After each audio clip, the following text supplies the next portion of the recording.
Ole Miss's past struggles in Fayetteville meant absolutely nothing in this game. No, sir, no, ma'am.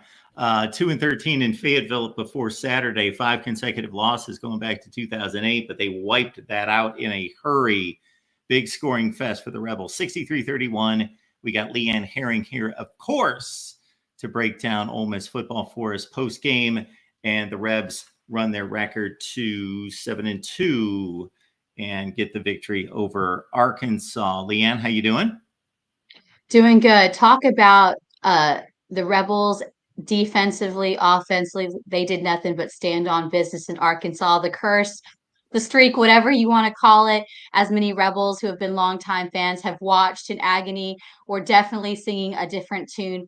The energy and the domination that Jackson Dart and his offense along would talk about the defense. I mean, the defense, if there was any blood in the water, which we knew there was going to be at Fayetteville, this Land Shark defense definitely was ready to hunt. We got Walter Nolan back. I mean, there was just all sorts of strong moments for this. But I think that last when we did our Wednesday show, I talked about that the Rebels, there was really nothing of alarming concern overall with the play calling and things. There was nits and things that needed to be revamped. But I think the biggest thing we saw is taking control of this game and approaching this game with some type of aggression.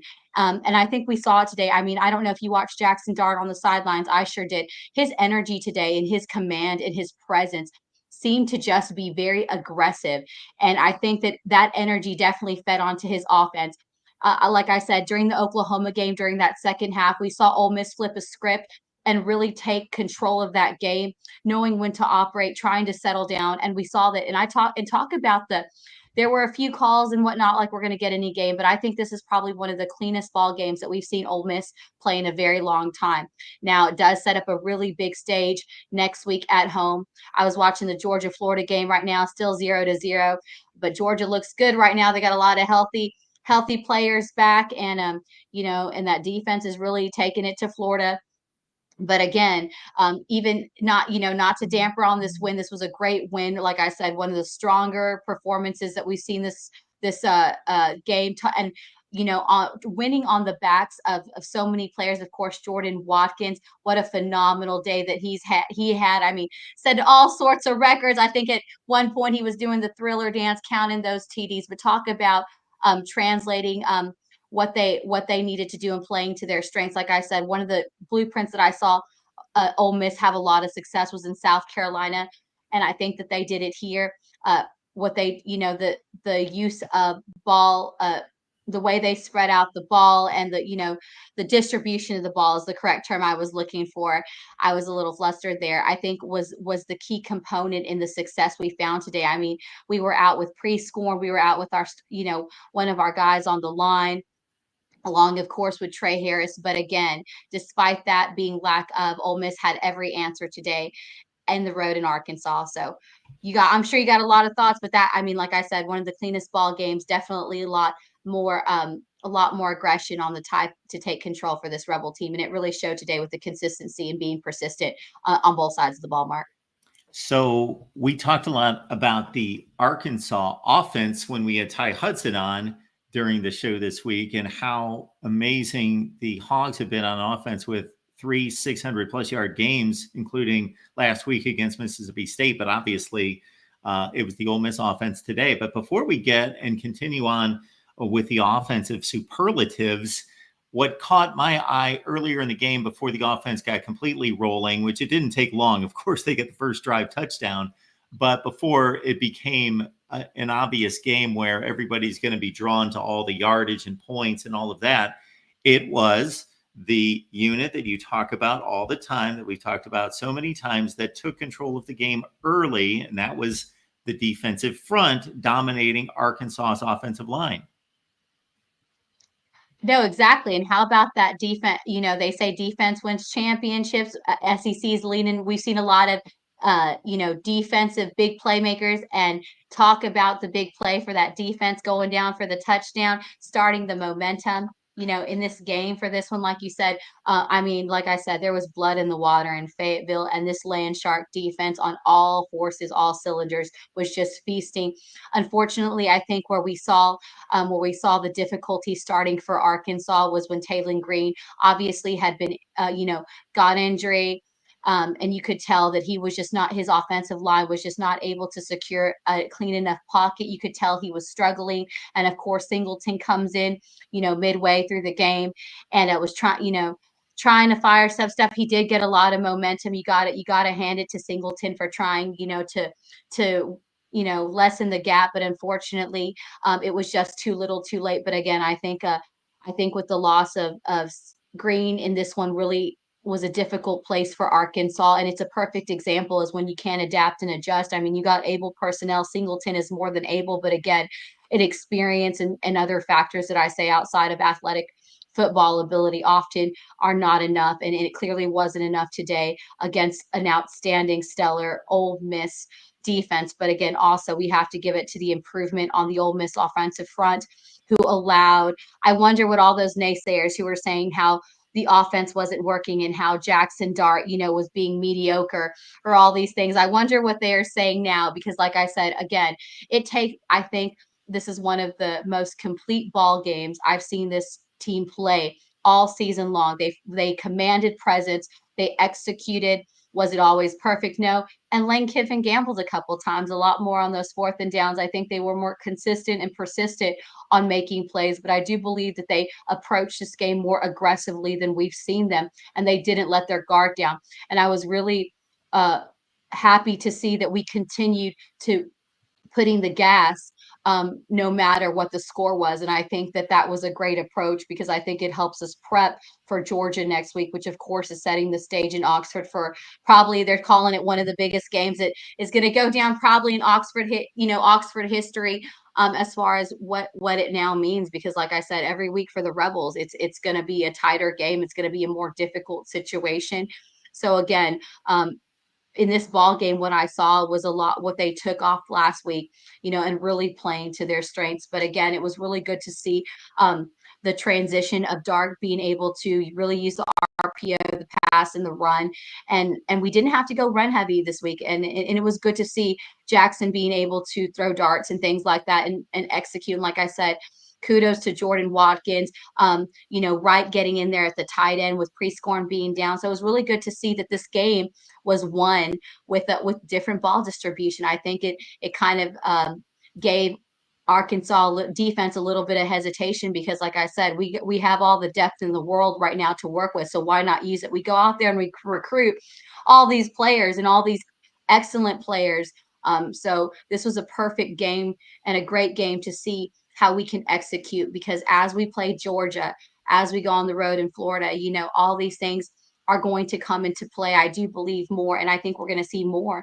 And while Jordan Watkins, of course, had a phenomenal day, like I said, Caden Lee was in the mix.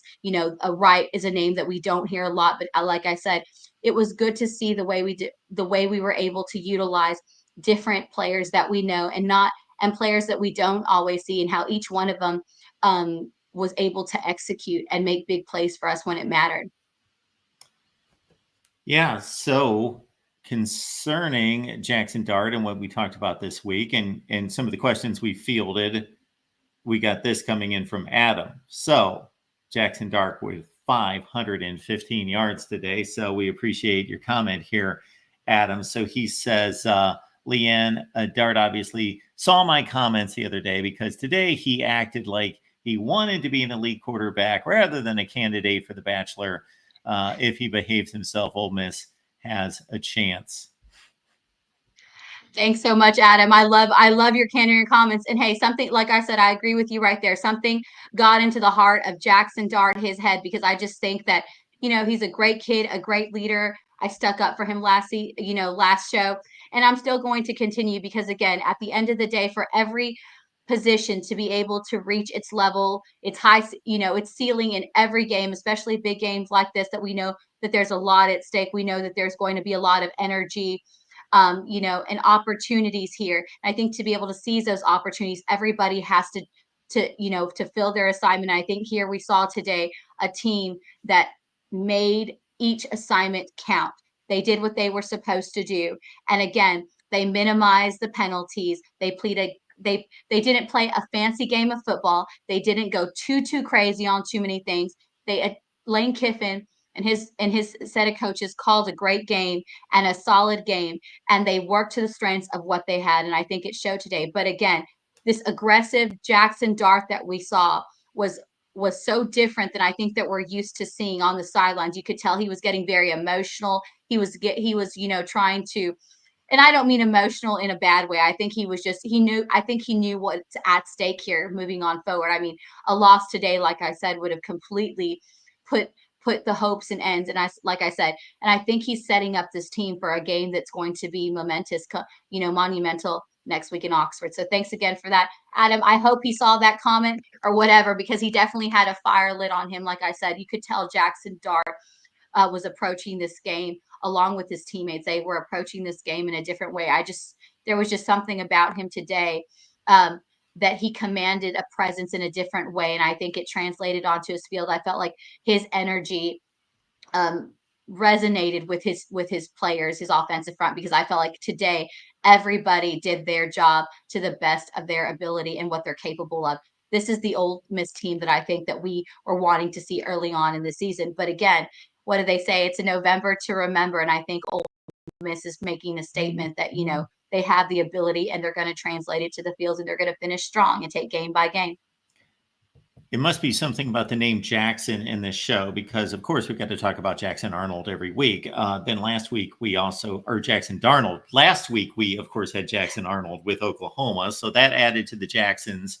And then we've got our buddy Jackson Johnson, who obviously stops by and keeps everybody straight in the chat. Jackson, thank you so much for doing your best to keep everyone informed of Leanne's Twitter, my Twitter, everything else going on here at the Voice of College Football in the chat. And Jackson has gifted somebody a Voice of College Football membership. So I don't know exactly how that works, but it's some kind of random process where now that Jackson has laid that down, somebody in the chat will be gifted a membership here at the Voice of College Football. So Jackson, thank you so much for pulling through with that. We want to keep everybody in mind that we've got an Ole Miss show every Wednesday, 2 p.m. Eastern time.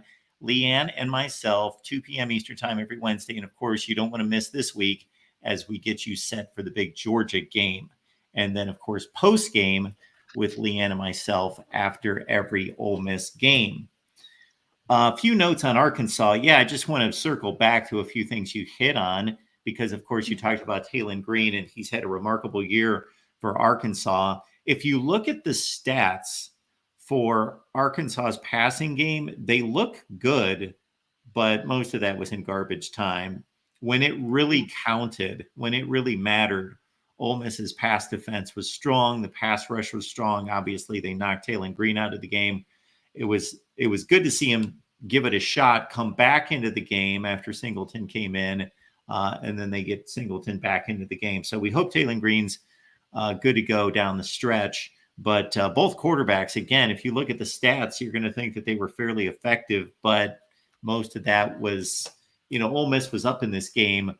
What they have 35 at half, 35-10. Yeah. A little bit later is like 56-17. So those last 2 or 3 touchdowns for Arkansas definitely did not matter. I see where Ole Miss had 5 sacks in the first half. I don't know where they finished. I'll check that out. But they had 5 sacks at halftime. They had 10 against Oklahoma last week. So they have really been getting after the quarterback.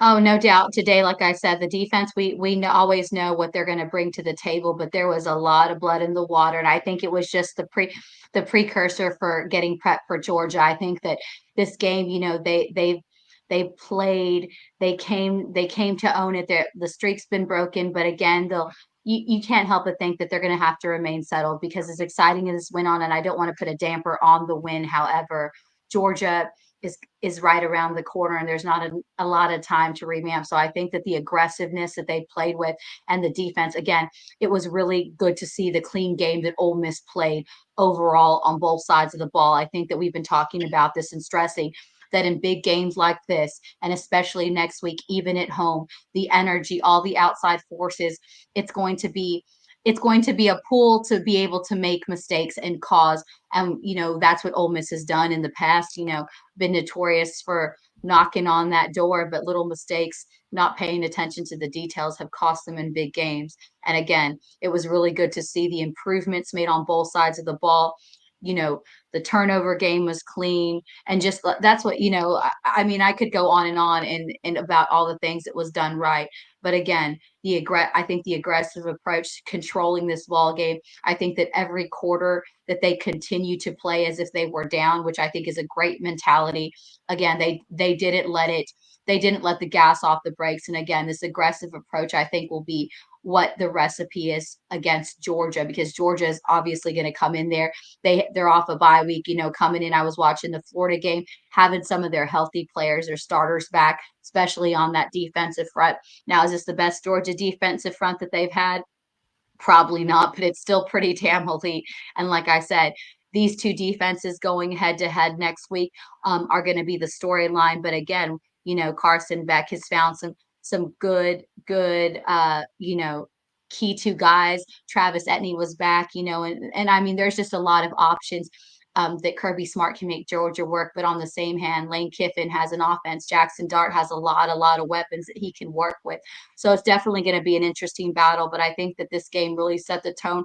Coming off a road win will help the momentum. But again, it's going to be a great plane ride home, and I'm sure the coaches will allow the boys to celebrate. But again, I think the come down will be, there's a big game ahead at home, and how are we going to answer to that? Just got the numbers lined up here for the Rebels defense. And again, forget the 31 points. It was a second consecutive dominant effort when it mattered. 8 sacks and 13 tackles for loss for Ole Miss. So that's some serious work behind the line of scrimmage. For the Rebels, 2-loss team. They've got Georgia coming up this week. They win 63-31. Adams coming back with this one, Leanne. Leanne, you are a very smart and excellent analyst. Adam doesn't tell me that, but so Leanne is. Well, I appreciate that. If you are the Ole Miss coach, what is your game plan against Georgia? I'm gonna say, when you're running an RPO offensively, if you're running an RPO offense like signature, I think what we saw in South Carolina, what we saw today is the recipe to start against Georgia. You're going to have to keep Kirby Smart on your toes. You know that these two coaches are very familiar with each other, what kind of play calling, both coming from the Nick Saban tree. So if anybody can get in the head of each other, it's these two coaches. So I think offensively, it's to still continue the run game. But again, we go out there and we recruit all these kids. We had all the cements depth that we haven't had in a long time. And the games that I've seen that we've been most successful, we've been most able to control in the conference play, not the first 4 games, not the non-conference games, but the ones where we really had a dominated showing and where we've seen and been in control of this game and not let it get away with it, is when we distribute that ball to different types of players. Of course, we want Jordan Watkins to be in there because we see what he does. I mean, breaking all sorts of records. What did we say? It was 500, was it 554 pass record, yardage today, breaking not the Ole Miss record. The last time that was held, of course, was with Jonathan Mingo against Vanderbilt. So we want players like that to step out when we don't have Trey Paris, when we don't have Prescorn, But again, I also was glad to see that Charlie Weiss and Lane Kiffin made the calls of using other guys that were key players like Wright, using the tight end. I'm so glad to be able to see that. It may not be Prescorn, but again, using Wright there was a really effective call. I mean, his size, just being able to get into that end zone and connect with Dart on several plays here was key. So again, I think that's my offensive thing. If I'm Lane Kiffin and Charlie Weiss, keep that ball distribution, keep Georgia on their toes. We want to get that defense tired and worn out. So we don't always want, as much as we know Watkins can do it, we don't always Watkins to be our go-to guy play after play. We want to be able to mix it up. And I think the best recipes we see is super simple. When we've dominated, it's the ball distribution. We let Dart get it to different guys, whether we're running it or in the air. So I think that's my offensive plan. And defensively, man, just keep doing what we're doing. Just stay hungry, just stay aggressive. Blood in the water. That's what I'm going to say. Blood in the water every time, whether we're at home and on the road. And I think that having Walter Nolan back today, I mean, he's a young guy from the transfer portal that we knew was going to be a key component, along with, JJ Pegues. How about, hand it to the big guy, that defensive lineman? They call him the mayor of Oxford for a reason. They ordered up the big man special today, and he went into, like I said, those are great recipes. Again, mixing it up. But I think defensively, to keep doing what we're going, to stay aggressive. But we are going to have to realize that going into a game like Georgia, we're going to have to play a clean ball game. I think that today, playing a clean ball game, being aggressive, commanding the game, overall is what we need to do. We can't shoot ourselves in the foot with penalties and turnovers. So it's not so much of what we haven't been doing. It's just to make sure that we continue to do what we did. But like I said, the two best games that I think we've dominated is when we've had ball distribution and we've played aggressively for 4 quarters of football, whether we're ahead or not. Did our guy JJ take a direct snap? Did I see that right? Do you I remember? think so. I was trying to see, but I know that that boy, like I said, I can't remember what his weight is. I should know it by now, but I mean, he Well, sure can make himself. I think he's the envy of a lot of women, because he sure can make himself skinny in some spots, getting into that end zone. But like I said, um, that's just another way that I think too. And what I liked, when we do those kind of things, is the guys have fun with it. And I think we forget too often in high pressure games like this that sometimes you play your best ball just having fun. So I think too, coming off Halloween, coming off all these things. I don't know if you got to see the picture where, where pre-scoring is, with the kiddos, and then, Jackson, Dart, Walker, Howard, the uncles as they call them, all out there with the babies and everything. Jackson and Walker are dressed like a, Dumb and Dumber, the famous, uh, pastel suit and everything. But you see, this is what I'm saying. We got to remember that, these guys, these younger men, they're still young, and they still got to have fun and all those kind of things. But today they stood on business and they handled it. And I think that I think that they know what's at stake here. So, like last week, I know there was nobody likes to lose games and all that kind of stuff. But, I'm really glad to see the progression we made from Oklahoma to here, and I think that it's only setting us up for good. Now, I hope we approach this win like it wasn't a blowout. That way we go into this aggressive mentality against Georgia. But again, I think overall, lots of improvements. Everyone understood their assignment, everyone did their job, and it was clear today that when you do your job, even at the smallest level, that it makes a big impact. And we saw that especially offensively. Jackson Dart was able to do Jackson Dart things like the Jackson Dart were able to, not only because he was aggressive and commanding, but his offensive front made sure to give him the opportunity to be able to connect to Jordan Watkins, to Wright. We saw Thomas come in at running back, was of course, Bentley being down to, he didn't return to the game. But again, we don't. But this is a situation of when we play aggressive games in the SEC, when we're getting close to that college football playoff run. There's a possibility if we lose guys, but kudos to Lane Kiffin, offensively, defensively, the staff, for being able to adapt and adjust and call a heck of a game, as far as being able to get guys in there that we normally don't hear about, but they more than stepped up and made plays. You might be watching on the main channel. We're trying to get everyone on over to the Ole Miss channel, so please check it out. Jackson's left the link in the chat, so please check it out. Please subscribe. We go live every Wednesday at 2 p.m. Eastern time, and we've got Adam coming back with this one. Let's see what we got here. I'm familiar with Dart. In 2021, he played for my alma mater, USC. Yes, he did. He's out of Utah, I believe. The recipe for Dart to be elite is, number one, he always goes this route. Relax with the ladies. Number two, no interviews. Number three, forget about the NFL draft. And number four, focus, work hard, and stay hungry. And don't Hey, forget, stay away from the ladies. Yes. well, like I said, that's not a bad recipe. It seems like it has all the right mix. Like whatever happened with Jackson Dart this weekend, it definitely showed. Like I said, he was aggressive, he was focused, and I think right there, staying hungry. And I think the Rebels were hungry. Again, I'm gonna say it. There was blood in the water in Fayetteville, and even though I'm referring to this Land Shark defense, the offense answered. And they were just as hungry today. But again, like I'm going to say, I'm going to be Peter the repeater. It really isn't this crazy, crazy idea. The answer's right in front of us, and it's playing clean ball. We saw that today. But when everybody does their job like they did today with this offense, it's going to work. So again, I know that early, when we have losses, but again, like we've talked about, we haven't, it's not like we lost with these tremendous margins. Like we weren't Arkansas today losing to LSU or to Kentucky. That's what we have to remember. We don't like losses. Nobody likes losses. But again, those losses, I think, were pivotal in the moment that they were now, because I think that we've seen a constant progression. And I think that we are on the right mentality if we continue to play aggressively like we did. Like I said it last week, whatever turned on the light in Oklahoma against Oklahoma, and we played that way, we definitely took that and we amped it up for 4 quarters of ball today, and it clearly showed. But again, when everybody does what they're supposed to do, and I said, this offensive line doesn't have to be elite. It doesn't have to be elite like our defensive line, but it does have to step up and constantly improve and not shoot itself in the foot. And when it does that, look at what can happen. Jackson Dart can operate, and everything's at Zen again. Everything's at Zen. Like I said, I wonder what the naysayers that were saying last week about let's get rid of Wise, let's get rid of that. Like I said, the game plan wasn't the problem.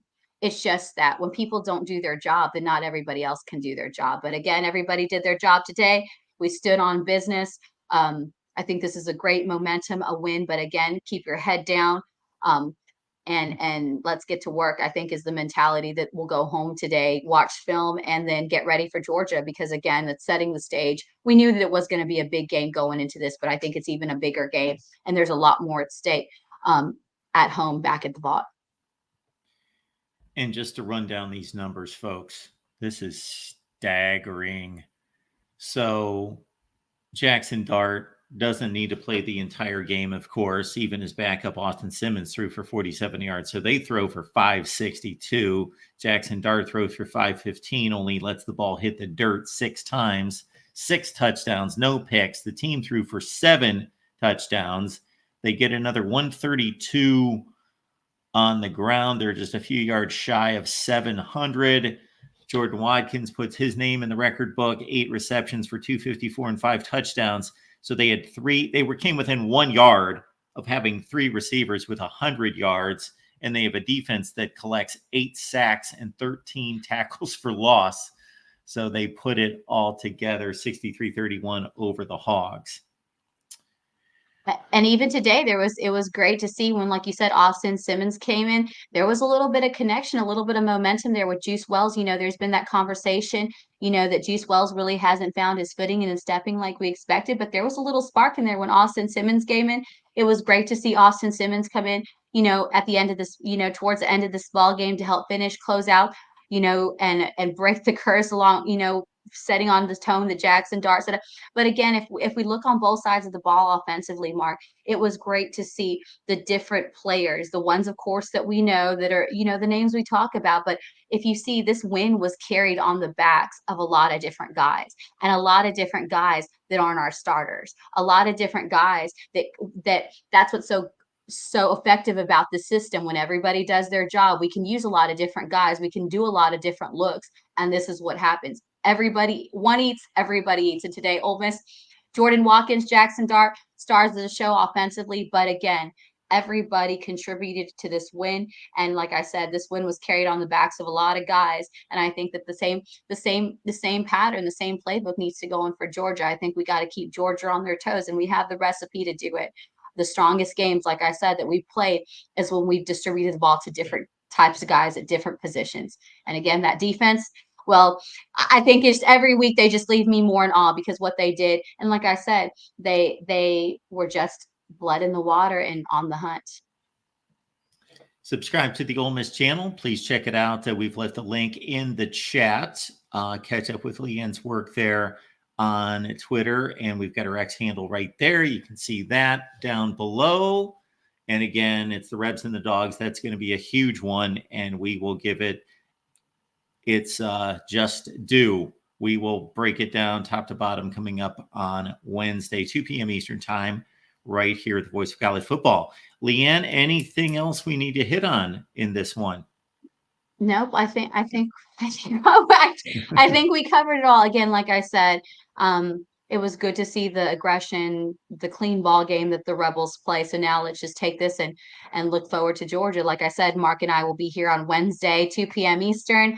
Make sure you like, subscribe to our channel so we can build that Ole Miss Live channel. But again, we'll be breaking down, talking around the SEC. Of course, we saw Vanderbilt take down Auburn, so you know that's going to be a hot topic next weekend. Is Hugh Freeze on the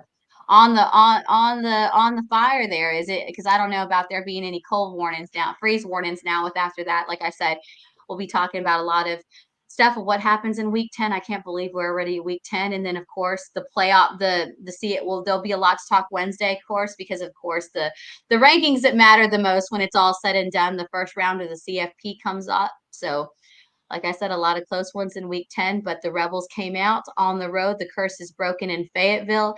Sam Pittman will not be hitting that jukebox like he says. And I don't think he'll be drinking a cold one after this one. But again, you know, Lane Kiffin and his Rebels will definitely celebrate, and rightfully so. But again, they're going to have to get back and, you know, not to kill the party, but time to focus on Georgia and those dogs. And we'll be here on Wednesday to break it down. Hotty toddy.